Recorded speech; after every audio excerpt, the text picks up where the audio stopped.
Welcome. Our top story tonight. Pope Francis accepts the resignation of Adelaide Archbishop Philip Wilson. And investigators still unable to find the cause of the disappearance of Malaysia Airlines flight MH370. You're watching The World.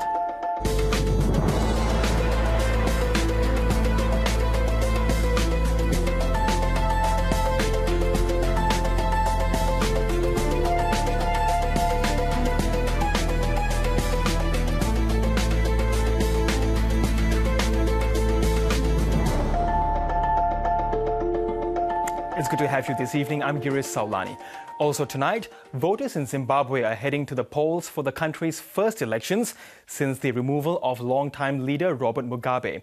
Mr. Mugabe, who was ousted last year after almost 4 decades in power, is backing the opposition. So is this a new era for Zimbabwe? We'll find out later in the program. But first, Pope Francis has accepted the resignation of Adelaide Archbishop Philip Wilson. He's the most senior Catholic in the world to be convicted of concealing child sex abuse. In May, Wilson was found guilty and was sentenced to 12 months detention earlier this month. Sarah Hancock reports. Philip Wilson is the most senior Catholic in the world to be convicted of concealing child sex abuse. A New South Wales court found he had covered up abuse by priest Jim Fletcher in the 1970s. Pope Francis has accepted his resignation as Archbishop of Adelaide. His resignation comes almost a month after he was sentenced to 12 months detention. In a statement, Wilson said he submitted the resignation to the Pope on the 20th of July. He said though his resignation was not requested by the Pope, he made the decision because he's become increasingly worried at the growing level of hurt his recent conviction has caused within the community. He said there's too much pain and distress being caused by maintaining his role as Archbishop, especially to the victims of Jim Fletcher. He therefore decided that his resignation was the only appropriate step to take in the circumstances. The Prime Minister, Malcolm Turnbull, has welcomed Wilson's resignation and says it belatedly recognises the many calls, including his own, for him to resign. An independent investigation report more than 4 years after Malaysia Airlines flight MH370 disappeared has shed no new light on the mystery. The passenger plane carrying 239 people, including 6 Australians, was en route from Kuala Lumpur to Beijing when the plane disappeared. The report highlighted mistakes, protocols and guidelines that were not followed, but delivered no conclusion into what went wrong with the missing plane. Despite initial understandings that the report would be billed as the final report, the chief investigator declared that wasn't the case. It will be too presumptuous of us to say this is a final report. If the wreckage has not been found, if no victims have been found, how could we call our report a final report? We are calling it a report because there must be some form of closure, albeit unsatisfactory to a lot of people. But there must be a closure. And our Southeast Asia correspondent David Lipson was at the press conference, and he joins me now from Kuala Lumpur. David, nothing new from this report, but were there any details that stood out for you? Well, Girish, this is just one of the 6 volumes that were handed down by the investigators today. And if you go right to the very end, literally the last line of this report, I'll read it to you. In conclusion, the team is unable to determine the real cause for the disappearance of MH370. So you're right, they have not come up with any solid answers here, but there are a few tidbits in this report that make for very interesting reading. A lot of the report was aimed at dispelling some of the conspiracy theories. So, for example, they ruled out any mechanical failure. They suggested that the pilot was in good health and indeed essentially ruled out that he was in any way involved in bringing the plane down deliberately. But the report raises the prospect of a third-party intervention. It points out fairly firmly that investigators believe that the decision to veer off course, the plane was meant to be going from KL to Beijing and it made a very steep turn not long after taking off, that was done manually, that it wasn't the actions of the autopilot. And also, the investigators could not rule out that indeed it was a third party, either intentionally or otherwise, that actually turned off the communications, because we know that air traffic controllers were unable to reach the flight once they realised it was going off course. So a few interesting, as I say, tidbits in this report. David, the conclusion that you pointed to, this must have been so disappointing to for the families of the victims. You've spoken to some of them. What did they have to say? Yeah, well, they are disappointed. In fact, some of them were weeping as they came out of the private briefing that they held at the Ministry of Transport earlier today. But it didn't take long for those family members to replace those tears with steely determination. They're now very much looking toward continuing their fight. If the Ministry for Transport thought that this report would actually deliver closure and draw a line underneath what has been this enduring, extraordinary mystery, well, they're not going to get it from the families. They want the search to continue. They want the government to remain open to private enterprise to conduct that search, as had occurred earlier this year.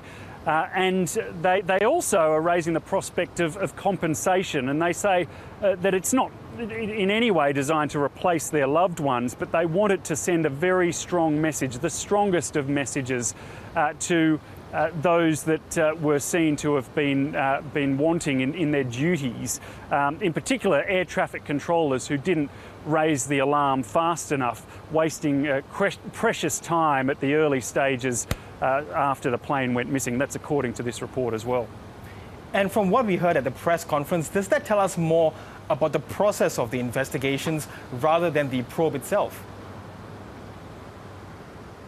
Yeah, it does to a point, because it goes through in very, very fine and clear detail exactly what the investigators were looking at, and all the documents, all the transcripts, all the photos that made up this investigation have now been released publicly, and the Ministry of Transport no doubt hopes that that will go some way to dispelling some of the more outlandish conspiracy theories that have filled the vacuum of information, the vacuum of answers that has been around ever since this plane disappeared 4 years and 4 months ago. There's also been a statement this evening from the Minister for Transport, and he says that, well, he's raised the prospect of prosecution as well, and he said that they will be, the authorities that is, looking very closely at anything that was done wrong by any of the relevant authorities. And he's also saying in his statement tonight that they're not going to stop the search for answers, that will go on, and indeed if any new information is uncovered, then they will essentially reopen this investigation. And David, there is a new government in power in Malaysia. Has that raised any hopes for finding the answers to the questions that remain unanswered? Well, it certainly did raise hopes when the government changed hands a couple of months ago, because there were, among those conspiracy theories, claims of a cover-up by the former Najib administration. Certainly, according to this report, there's no sign of that whatsoever. And as such, the families have been somewhat disappointed that this new administration didn't deliver the answers that they so desperately want. But they do also say, the families that is, that because it's a new administration, they feel that they're perhaps not across entirely the details, and as such they're hopeful that some of those details may come to light and keep this investigation, keep that search for answers going. Okay, David Lipson in Kuala Lumpur, thanks very much. Thank you. Well, some 4 million Indians in the northeast state of Assam are at risk of losing their citizenship. They've been left off the final draft of the National Register of Citizens, which was released today. The process is aimed at pushing out illegal Bangladeshi immigrants. But critics say it's a witch hunt against ethnic minorities. Yvonne Yong reports. Assam is the only state in India to have a register of its citizens. It's to keep tabs on numbers and illegal immigration from neighbouring Bangladesh. For the first time since 1951, the list is being updated in a move that's being seen by critics as targeting the state's Muslim population. Around 4 million Bengalis, a linguistic minority in Assam, have been left off the list, but the government assures they won't be deported or arrested immediately. It is only a draft NRC. It is not a final NRC. I would like to reassure every person whose name is not there in the draft NRC that they will get ample opportunity for filing a claim. To get their names included in the register, Assamese have to produce documents that prove their family have resided in Assam since before March 24, 1971. That is, before the Bangladesh Liberation War began. Of 32.9 million who had applied for their names to be included, 28.9 million have made it to the revised citizens list. The rest face the prospect of being declared illegal and sent out. The ruling BJP has said in the past that those whose names don't make it to the list will be deported. The Prime Minister's preference for Hindu Bangladeshi migrants is widely reported, with his party even considering a bill which would enshrine the rights of Hindu migrants in law.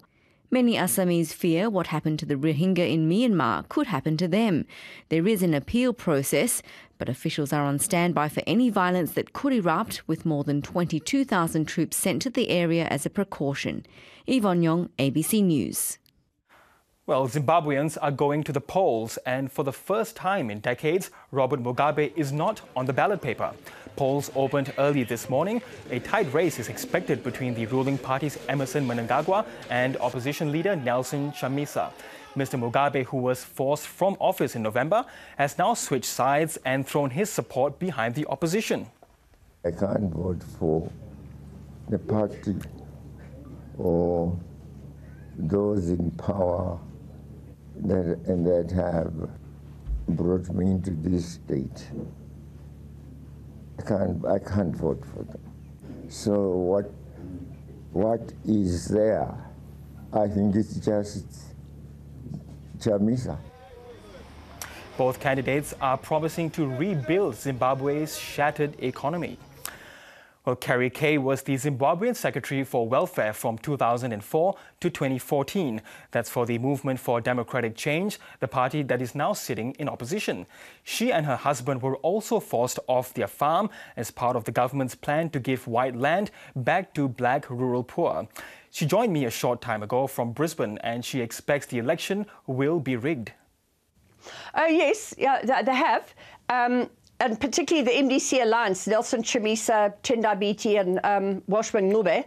Yeah, very much so. And I mean, we had two big protest marches, like 15, 20,000 people marching to protest about the Zimbabwe Electoral Commission, and we weren't harassed by police.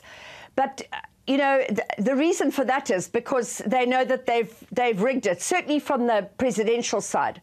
I mean, Mnangagwa and junta is not going to take over power in November to relinquish it 8 months later. I mean, that won't happen. So has Robert Mugabe's absence had any impact on ZANU-PF?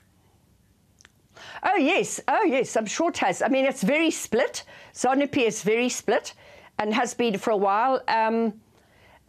Yeah, I mean, it was wonderful getting rid of him after all these years. And the euphoria around that was him getting rid of Mugabe. It wasn't the fact that Mnangagwa or Chiwenga or any of the junta were coming into power, not at all. You know, we as Zimbabweans want complete change. We don't want, you know, just a rehash of the dead wood. No ways. Mm-mm. And yet we are seeing this rather bizarre situation where Robert Mugabe has come out almost in support of the leader of the opposition, your former party. What do you make of that? You know, it's politics. It's politics. It's what suits. I mean, Robert Mugabe, if you want to go back to the Gukuruhundi, the genocide against the Ndebele, we don't need to go back through all that history. It's well known. But why all of a sudden, after he's ousted, and I mean, all of us in the opposition were either beaten up, jailed or whatever over the past 20 years. Why would he suddenly now be behind this young guy, Nelson Chamisa, who's been part of our opposition since 2000? It's a game. It's a game. I mean, he's spent. He's done. He's 93, 94. Mm-mm. But what sort of impact could that have on Nelson Chamisa? Oh, none whatsoever. You know, nobody will take any notice of Robert Mugabe, and certainly not Grace. Certainly not Grace. And Nelson Chamisa and the MDC Alliance, if you saw the response to all their rallies and everything, I mean, it's absolutely amazing. Well, it's not amazing. It's what the people want. The people want change. They want a new dispensation. Yeah, like what we call in Zimbabwe the born frees, people that don't have all the baggage from the past. And I mean, look, if the presidential election was completely free and fair, Nelson Chamisa would walk it, absolutely walk it. There's no doubt, no doubt. And do you think more younger voters will come out in this election, and could they make a difference? Oh, yes. Oh, yes, definitely. Definitely. I mean, the more voters there are, you know, the more it weighs in the direction of the opposition. You know, most of the rigging will be easier done in the rural areas. I mean, we know that because we were farmers, we worked in the rural areas, and we were in the opposition. And it's easier to rig there, and it's easier to use the fear factor. It won't be that easy in the urban areas, but you know, they have their way. They're very good at it. ZANU-PF, that is. And what are your expectations if the opposition, the Movement for Democratic Change, wins? What are your expectations for the country then? You know, if the MDC Alliance wins, the opposition wins, I mean, the country will just move forward. It will be amazing. It will be really, really amazing. You know, it will give people hope. There'll be investment.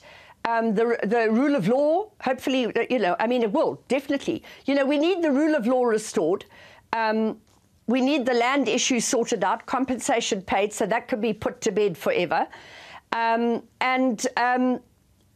Yeah, and just and property rights restored so that people will invest in the country. Nobody's going to come and invest in Zimbabwe when it could just be taken away from them, and there's no respect for property rights. I mean, it goes without saying. So yeah, the country would fly. It would fly. So if ZANU-PF were to retain power, status quo perhaps? You know, for what my opinion's worth, I think certainly the parliamentary elections, I think the majority will go to the opposition. I really do believe that, unless it's horrendously rigged. But in terms of the presidential, I don't think that the guys at the top now will allow Chamisa to win, put it that way. To make it look reasonably free and fair, they might allow him maybe 47%. Meanwhile, he would probably have got 87%. And then they'll give Mnangagwa 53, 54% and say, oh, well, you know, it was close, but President Mnangagwa's won. Kerry, you and your family were victims, I suppose, of Mugabe-era policies. You lost land as part of that redistribution laws. Do you hold out any hopes for redress? Oh, definitely. You know, if you look at, okay, so it's 18 years down the line now. The country has been completely devastated. If you look at the farms that were taken over, so-called for settling the landless poor, which is absolute rubbish, didn't happen. You know, all the heavies ZANU-PF heavies were given 5, 10 farms, and they all wrecked. I mean, we've been back to our farm often, and there's nothing. There's absolutely nothing left. Nothing. So what have they achieved? Absolutely nothing. Okay. Well, good luck with everything, and I wish you well. Thank you so much. Well, the ruling Cambodian People's Party led by Hun Sen has claimed a sweeping victory in the country's elections. Hun Sen's party says it's taken all 125 seats in parliament. Critics have labelled Sunday's poll a sham, saying the election was neither fair or free. Several Western nations have criticised the election, with the US saying it would consider action, including the extension of visa restrictions on Cambodian officials.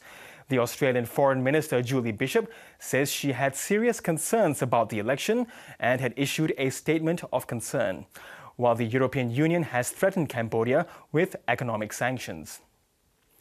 And Southeast Asia correspondent Liam Cochrane joins me now from Phnom Penh. Liam, Liam, you know this part of the world very, very well, and there are suggestions that perhaps this was one of the most restrictive or repressive elections since the fall of the Khmer Rouge. What's your assessment of the way this election was conducted? Girish, this was an extraordinary election. It was a revealing election. For so long, the Prime Minister of Cambodia, Hun Sen, has hidden behind this fig leaf of democracy, and that's now been revealed. And what we see now is naked dictatorship. And if that sounds strong, let me take you through some of the reasons, some of the factual reasons why this election was a sham. The most important thing is that the main opposition party, the Cambodian National Rescue Party, was prohibited from taking part, and its leader, Kem Sokha, was thrown in jail on treason charges. There have been threats and intimidation from the Prime Minister right down to the village chief level. Independent media has been shut down, including 17 websites, mostly Khmer language websites, that were shut down in the last couple of days before this election. Last year, 44% of the population here in Cambodia voted for that opposition party. Yesterday, they didn't have that option, and what we saw was the CPP taking 125 out of 125 seats. So that changes the way we need to think about Cambodia. It's now effectively a one-party state. And as the results were pretty much a foregone conclusion, what can we expect, or perhaps what were your observations and the mood on the streets in areas that you visited and are reporting from? Well, Girish, it's really hard to get the mood on the street here in Cambodia because, firstly, people are generally very scared to talk about politics. And secondly, it's very soon. The results have just come in really today, this afternoon, so it's too soon for a broader analysis. But we went to a couple of places and we spoke to people about their election experience, and that was fairly insightful. We went to a suburb of Phnom Penh called Stung Mun Che. This is considered a stronghold of the opposition. We spoke to a young man there who said he didn't go out to vote because there was no party on the ballot that he liked or trusted, so he stayed home. We spoke to other people in that neighbourhood who told us off camera that they simply put blank ballots into the box. And tellingly, the runner-up in this election was invalid ballots. Now, we went to another place about an hour and a half out of the capital called Udong. It's the ancient capital of Cambodia. There we spoke to a man who was fishing in a pond. He's actually a migrant worker working in Thailand, and he said that he was forced, he felt forced to come back and vote. And when he got off the bus in his hometown, there were 5 people waiting for him, and they took him directly to go and vote. He said he felt he had no choice but to vote, and to vote presumably for the Cambodian People's Party, because otherwise he wouldn't be allowed to go back to Thailand and his family might not get passports and they wouldn't be able to make an income. There's just a couple of snapshots of the fear and the mood that was going on in the lead up and on the day of the election. And Liam, you also saw a senior cabinet minister handing out money to members of the local media. That's after casting his ballot. That's right. We went to a primary school to wait for another senior official, the son of the Prime Minister actually. While we were waiting, the Minister of Information, Keel Kanarit, arrived and cast his vote. We interviewed him. Minutes after that, he walked back to his car, took out his wallet and handed over 2 $100 bills to the media to be shared around, $20 each. It was a shocking moment perhaps from the outside, but this is the reality of Cambodia. Every school kid in their first year of school will have to pay bribes to their teachers for extra classes or exam results in the government system. When they graduate, they'll have to pay bribes to get a job very, very often. That money trickles upwards and entrenches a system of patronage, and that's one of the reasons that people are so angry, they're so discontent, and they're so hungry for change here in Cambodia. And from what we saw at the weekend, this doesn't bode well for the main opposition, does it, given it's already been dissolved?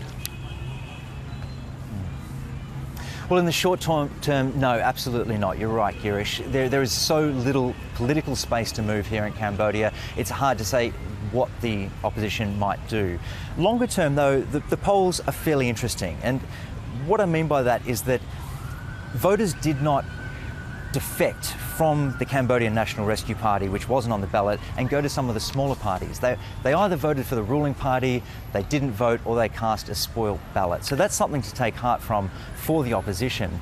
But the opposition leader, or one of them, Sam Rainsy, who's living in exile, called for peaceful demonstrations. That's unlikely to find much traction here. Cambodians are simply too smart to throw themselves in front of bullets when there's just so little chance of achieving anything in the short term. So the challenge for the opposition will be to try and harness that discontent and turn it into tangible political results. It's a very difficult thing, but they should take at least some heart from the election results.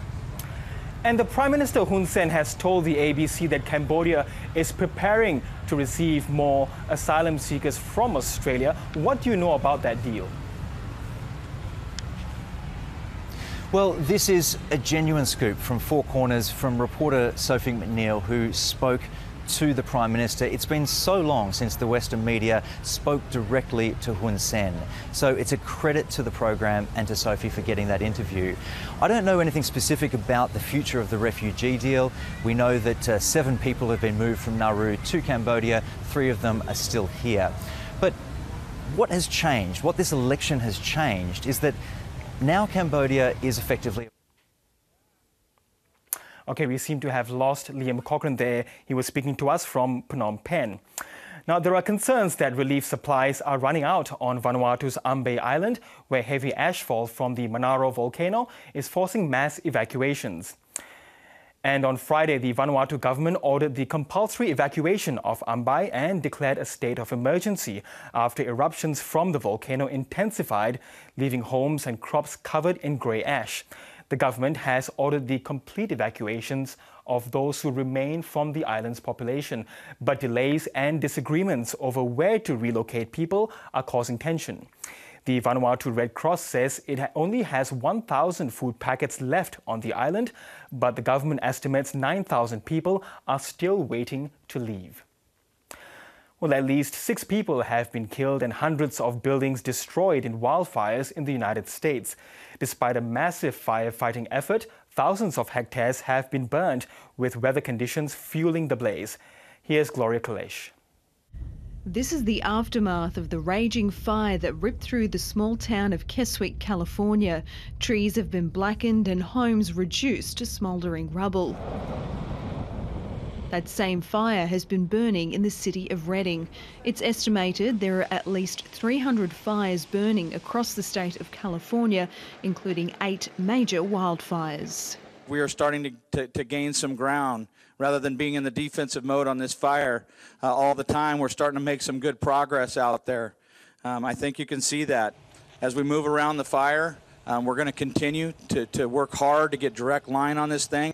Nearly 36,500 hectares has been destroyed since the fires began last week. 3,500 firefighters are working in challenging conditions, with erratic winds, humid conditions and hot temperatures that have been hampering their efforts to contain the blaze. Even long-time residents say they've been shocked at how ferocious the fires have been. I've never seen a fire with such destruction here in this area ever before. I would tell you I've been out there in many of the areas with the fire personnel looking at the destruction. I will tell you that your firefighters are doing an extraordinary job battling this blaze. They should be truly recognized for what they're doing. 6 people have been killed so far, including 2 firefighters and 2 children, while 7 people are unaccounted for. Thousands of people have been evacuated from their homes as a state of emergency was declared at the weekend. Gloria Kleisch, ABC News. Athletes from around the world have taken on Bolivia's so-called Highway of Death in the country's 7th annual Sky Race. The annual foot race on one of the most dangerous stretches of road in the world aims to raise money for socially and economically disadvantaged communities. Eugene Yang has more. The Sky Race up the Highway of Death is every bit as tough as it sounds. The 28-kilometre track finishes at 3,000 metres above sea level. A 1,800-metre climb through steep cliffs and waterfalls without any downhill respite. This competition, because it's all uphill, it's difficult from the start. Endurance races are always difficult, so one has to have stamina. The highway was first built in 1932 by Paraguayan prisoners of the Chaco War. carved into the sides of mountains that rise out of the Bolivian Amazon. Since then, it has seen around 300 car accidents. But this year's sky race saw 130 runners and 14 cyclists brave one of the world's most dangerous roads to support local communities. More than 130 runners are participating in this race, where the climb is important, running along the famous Highway of Death, starting in the Bolivian subtropics and ending in the Bolivian Andes. The race raises money for an animal refuge and a project to help street children. And after helping local communities find their feet, these athletes will have plenty of time to rest theirs before next year's sky race kicks off again. Eugene Yang, ABC News.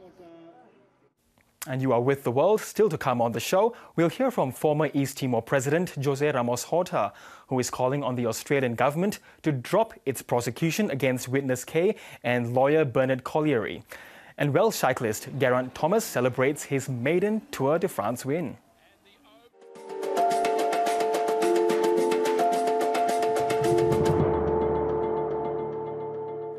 And you're watching The World. The top stories we are following tonight. The Archbishop of Adelaide, Philip Wilson, has stood down, with Pope Francis accepting the resignation of the world's most senior Catholic to be convicted of concealing child sex abuse. Malaysian authorities have released a report into the disappearance of MH370, saying unless the wreckage is found, they will be unable to solve one of aviation's greatest mysteries. And former Zimbabwe President Robert Mugabe has cast his ballot in the country's election after earlier declaring his support for the opposition. A coroner has found a litany of medical failures led to the death of a Manus Island detainee who has suffered a relatively straightforward leg infection. The inquest found the death of 4 years ago of 24-year-old Hamid Karzai was preventable.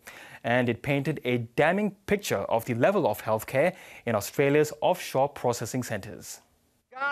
Anger and pain over the fate of 24-year-old Hamid Karzai, the Iranian asylum seeker who was in Australia's care and did not have to die. If Mr Karzai's clinical deterioration was recognised and responded to in a timely way at the Manus Island Regional Processing Centre Clinic, and he was evacuated to Australia within 24 hours of developing severe sepsis, he would have survived. Mr Karzai's death in 2014 has been ruled entirely preventable, the result of compounding errors. It started on Manus Island with a simple leg infection, but doctors at the detention centre's clinic did not have the right antibiotics. Their request to transfer Mr Karzai to Australia was knocked back, and when he was eventually moved to Port Moresby, he was so sick he needed intubation and resuscitation. That also did not happen. By the time he arrived at Brisbane's Mater Hospital, the young man was brain dead after suffering several heart attacks, organ failure and severe sepsis.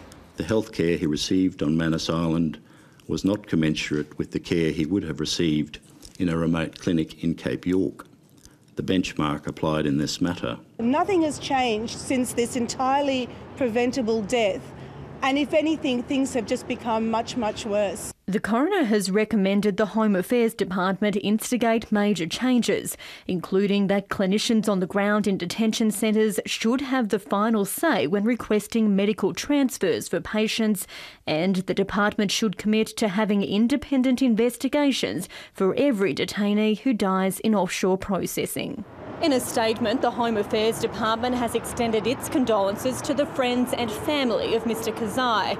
It says it's still reviewing the coroner's recommendations. The death was preventable, and I think that says everything that we need to know about the circumstances that people have been sent to Manus Island and on Nauru. The coroner found the best way to prevent similar deaths is to bring asylum seekers to Australia or New Zealand, where better healthcare can be provided.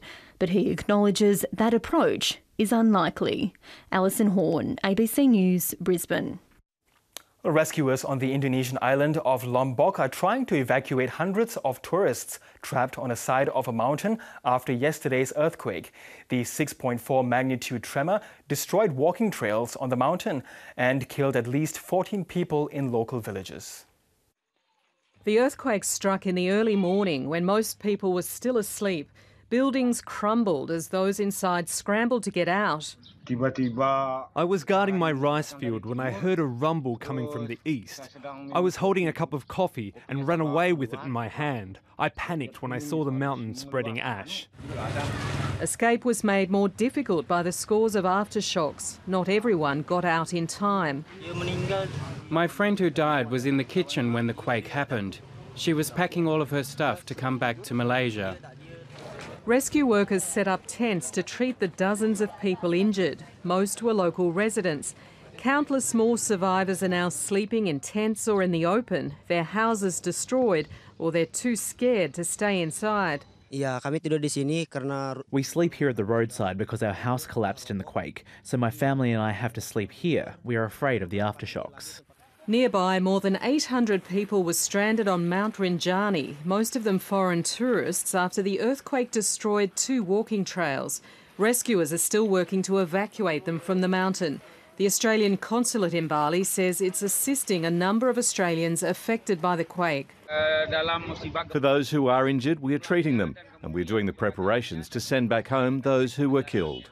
The local hospital was badly damaged and electricity has been cut to the worst hit areas. Seismologists say the quake struck at a depth of only 7 kilometres, which magnified its impact. It was so strong it was felt on neighbouring Bali. Anne Barker, ABC News. The former East Timor President Jose Ramos Horta is calling on the Australian government to drop its prosecution against witness K and lawyer Bernard Collaery. The Nobel Peace Prize winner says charges should be dropped against the 2 men who exposed Australia's spying operation on the East Timor cabinet room during a lucrative oil and gas deal. Mr. Ramos Horta was the Foreign Affairs Minister for East Timor while negotiations were taking place in 2004. He spoke with ABC journalist Steve Kinane and says Australia acted unfairly during the negotiations. Jose Ramos Horta, thanks so much for talking to us. Pleasure. Australia's Attorney General approved the prosecution of witness K and also Bernard Collaery on charges of conspiracy to breach the Intelligence Services Act, and it's due before the courts in September. What is your reaction to this move? Well, definitely, even myself personally, I'm not involved with the government in Timor-Leste, but even as a private individual, I would have to say this is purely an internal Australian legal matter. However, it cannot escape the fact that witness K and Bernard Collaery, they are the one who set off in motion the reopening of the Timor Sea Treaty case because of their exposure of the unfair, bad faith, espionage, placing electronic bugging throughout the Timor-Leste government at a time when negotiations were underway between a powerful, rich Australia and an impoverished Timor-Leste. So Mr. Xanana Guzmão, then Prime Minister, when he heard about the espionage case, he immediately demanded renegotiation of the Timor Sea Treaty because in his view, and later confirmed by the International Court of Justice, the bargain was illegal, unfair, and was manifestly a case of bad faith, leading to the very positive conclusion of these years of dispute between Timor-Leste and Australia. So it is unavoidable that the case obviously stays in the mind of many Australians and many Timorese. The Attorney General says that the decision was made by the Director of Public Prosecutions, but that decision did require his approval. Do you believe he should have shut it down? Well, I can only make an appeal as a human being. As a friend of Australia, I have the highest regard for Foreign Minister Julie Bishop, Prime Minister Malcolm Turnbull, the way, with vision, with statesmanship, they backtrack from past Australian positions to restart negotiations with Timor-Leste under UN mediation to resolve this case that set an excellent, extraordinary precedent for the rest of the world, whereby whenever there are maritime boundary or land boundary disputes, countries in dispute should settle amicably through mediation, whether regional, bilateral, or international mediation. So bearing that in mind, and bearing in mind that the two individuals in case, witness K and barrister Bernard Collaery, did not commit an act of treason in a situation of war between Australia and China, Australia and North Korea. It was a very case of moral conscience. And I would hope that the Attorney General, who I believe is a good man, he is trying to uphold the law on intelligence, but bearing in mind that it's very much a case of conscience that has zero impact on Australian national security. Quite the contrary, it contributed to enhancing Australian regional international reputation. I'll say, please, drop the case and let them continue their lives normally. East Timor decided not to pursue the Australian agents who bugged the cabinet room in Dili. Do you think there's a comparison there, that East Timor made that decision and that Australia should similarly not prosecute Bernard Collaery and witness K? Exactly, because we agree to drop the case with the International Court of Justice. It was dropped, the espionage case, on condition that negotiations start on the maritime boundary. Australia agreed to that. So I think it would be just fair. And for us, me, I'm talking as a human being, as an individual, I compare witness K, Bernard Collaery, to the many friends of Timor-Leste in Australia, in Portugal, in the United States, Japan, who Timor-Leste as a state, as a country, have honored in the past with highest decorations from our president. Some people consider that it was an act of corporate espionage designed to benefit a commercial entity rather than a nation state. Is that the way you see it? Well, I don't know, but it's possible, obviously, because in the end, it would benefit Australian oil mining companies, probably, and had zero to do with Australia's national security interests. It was not to look at boat people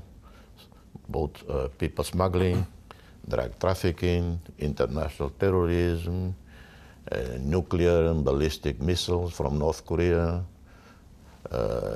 Chinese influence in Timor-Leste that might be detrimental to Australian national security. Australia's Foreign Minister Julie Bishop has been in East Timor in recent days. She says the prosecution is a domestic legal issue that has nothing to do with East Timor, and the East Timorese government agrees with that. Is that the way you see it as well? Yes, definitely. I agree with that, with Foreign Minister Julie Bishop's assessment. She's a great lady, a great Foreign Minister. In Timor-Leste, she's held in high regard because she's credited for reversing Australia's stubborn policies of the past. I agree. But having said that, we cannot simply dismiss this because they contributed to resolution of the Timor Sea saga. It was through their action that opened the window for the then Prime Minister of Timor-Leste, Mr. Xanana Gusmão, to challenge the Timor Sea Treaty. Can I ask you, do you think without the interventions of witness K and Bernard Collaery, would East Timor have been able to push Australia for the agreement that has now been reached over maritime boundaries? Difficult to give a straight answer on that. Yes and no. I believe eventually justice will prevail, but witness K and Bernard Collaery action did accelerate the process because it exposed the weakness, the immorality of Australia's position at that time. So Julie Bishop redressed that wrong policy, and we reached exceptionally good agreement. Jose Ramos-Horta, we'll have to leave it there. Thanks very much for talking to us. Thank you, and God bless you. And that was former East Timorese President Jose Ramos-Horta speaking with Steve Kinane. And the Attorney General, Christian Porter, has reiterated he acted on advice that came from the Commonwealth Director of Public Prosecutions. Mr. Porter told the media that the advice he received was thoughtful, detailed and very considered.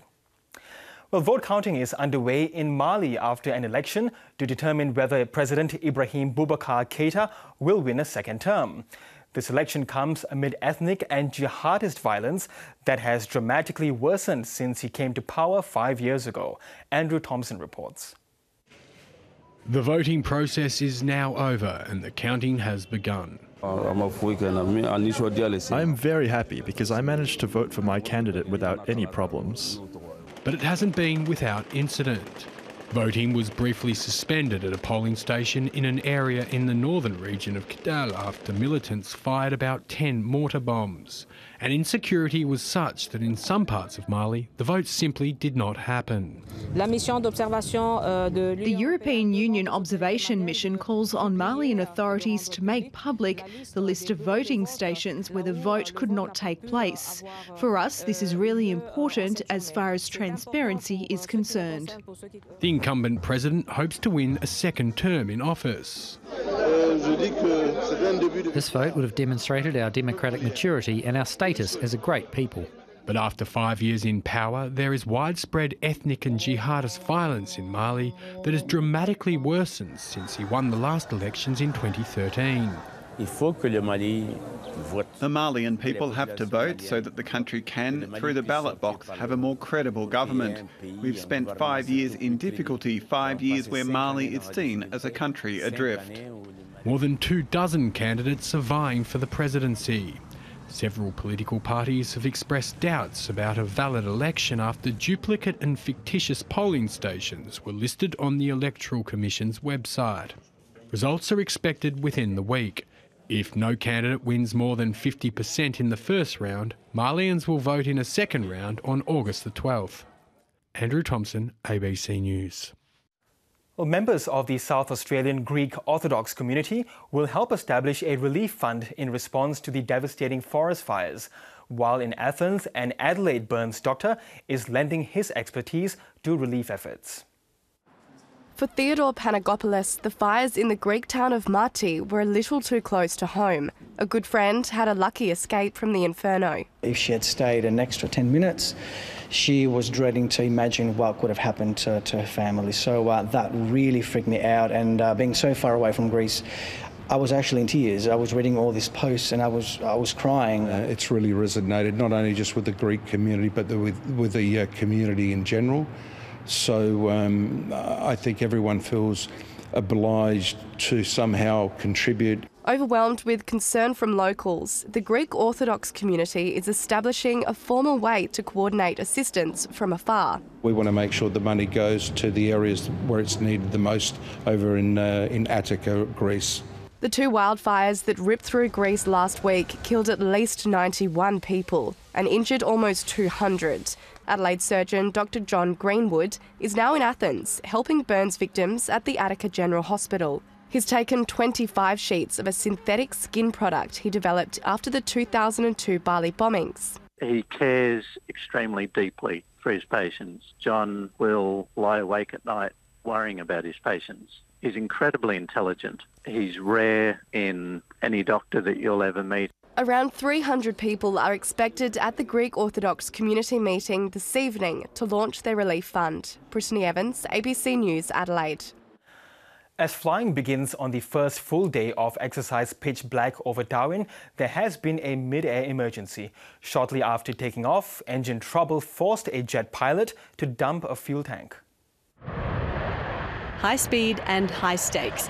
The aircraft roaring overhead in Darwin during the Pitch Black exercises are on a mission, and today the mission went off track. Wayne Bell watched the drama unfold from his business near the flight path. Just watching this thing, and next minute I noticed, I didn't know it was two jets or one, but then I realised actually something fell off the jet. What he saw was a pilot with engine trouble who then offloaded a fuel tank shortly after takeoff. It was tumbling over and over and over and over, heading down on a bit of a trajectory this way, and I'm going, oh, that's bloody cool. And I was thinking, hang on, that's heading over that way somewhere. Hopefully there's nobody over there. The search was on. Where did the piece of military equipment fall? It was eventually found in scrub between two busy Darwin roads. Northern Territory Police blocked off the site while Army and Air Force vehicles made frequent visits. The RAAF sent out a major spill unit, but Defence says there was no damage to the surrounding area. I've been flying fighter aircraft for many years, and this is a rare occurrence. I haven't seen this type of situation in Australia before. I've heard of it in overseas exercises, but it's quite rare, and it was quite unfortunate the pilot suffered that emergency after takeoff. It's not the first mishap involving pitch-black aircraft. In 2000, a dummy missile dislodged from an FA-18 Hornet, crashing into a car, narrowly missing 2 men. In this latest incident, Defence says the pilot landed safely back on base. It's yet to be established the origin of the country involved. Jacqueline Breen, ABC News, Darwin. Let's go to sport now. And a dramatic late goal has denied the Matildas victory over the United States in soccer's Tournament of Nations. Chloe Lagazzo put the Australians in front during the first half, and they were in the lead until the game's 90th minute. It was a mouth-watering matchup between the world's top-ranked team and the tournament's defending champions. In front of more than 20,000 fans in Connecticut, the USA and Australia put on a show that was fast and fierce. That's a crushing challenge. The hosts looked dangerous early, but failed to capitalise. Wide right of the post. The Matildas absorbed the pressure and then, in a blink, turned defence into attack. A barnstorming run from Lisa Devanna left her opponents scrambling.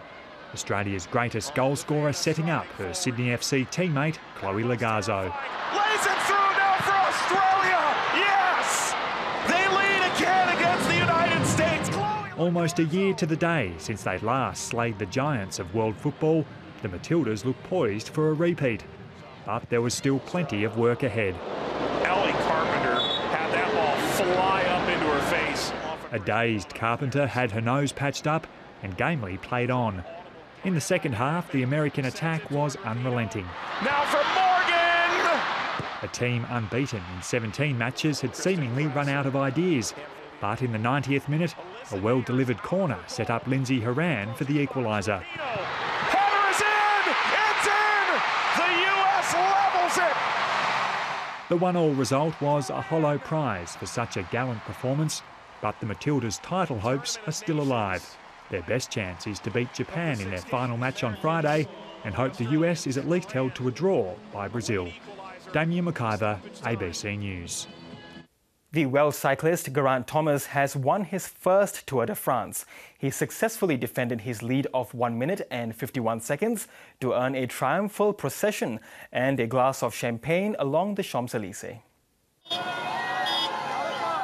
Always the bridesmaid, never the bride. Until today, when Geraint Thomas finally rode down Paris's famous Isle to a maiden Tour de France title. And the overall race winner, Geraint Thomas, with Froome all smiles alongside him. It's unreal. It's a Tour de France, like, and yeah, to be riding around wearing this, like, it's just stuff for dreams. Four-time champion Chris Froome accompanied his teammate across the line. He finished third. To say what a credit Chris Froome has been in supporting Geraint Thomas. Thomas was a support rider during Froome's 4 victories, but this year he emerged the team's strongest rider after the defending champion crashed early on. Goosebumps coming onto the Champs-Élysées, and you know, all the Welsh flags, all the support is just like, I've won the Tour. Like, how does that happen? It's just, oh, it's mental. Back home in Wales, the celebrations continued. Unbelievable in a way that little boy, the boy next door sort of thing, is now winning the biggest sporting event in the world. He's helped Chris Froome in the past 4 Grand Tours and he's never had any recognition, but now he gets a chance to shine and win the Tour de France. Welsh landmarks were lit up in yellow, the colour of the winner's jersey, a fitting tribute for a red dragon now on top of the world. Jennifer Browning, ABC News.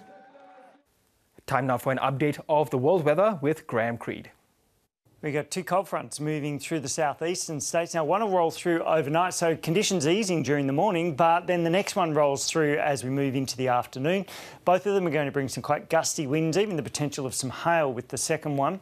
We've also got a front moving up into the southwest. Should remain dry during the day, though. And for Queensland, generally dry conditions, possible coastal shower about the northeastern tropics. For New Zealand, a cold front also moving through overnight. We will see those showers contracting back mostly to the west coast as we move through the afternoon.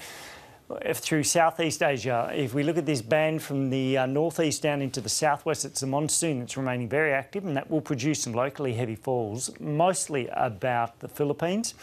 Over on the mainland, clearer conditions across the south, just isolated showers and storms through the north, so northern Laos, northern Vietnam into China. We are looking at widespread rainfall across the region. It is remaining very unsettled, and a tropical low sitting south of Japan, bringing some strong winds and also some heavy rain. We've got heavy rain anywhere through the eastern side of the Bay of Bengal, and that extends through to all the northern areas of India. Across Europe, relatively clear, a little bit cooler across the UK. We're also looking at the potential of some locally heavy falls with thunderstorms across Greece. Now for Africa, the equatorial belt still remaining relatively active, but generally dry to the north and south of it. And also through the US, we've only got some patchy falls, generally about the southeastern quarter and also the central western inland states. Could see some significant thunderstorms developing there. Central America looking very active as the monsoon remains quite strong. Further south, though, generally clear conditions across much of South America. And let's recap our top stories before we go. Pope Francis accepts the resignation of Adelaide Archbishop Philip Wilson, the most senior Catholic in the world to be convicted of concealing child sex abuse. And Malaysian authorities have released a report into the disappearance of MH370, saying unless the wreckage is found, they'll be unable to solve one of aviation's greatest mysteries. And that's your world for tonight. Yvonne Yong will bring you the latest ABC headlines in just a few minutes. I'm Girish Sawlani. Bye for now.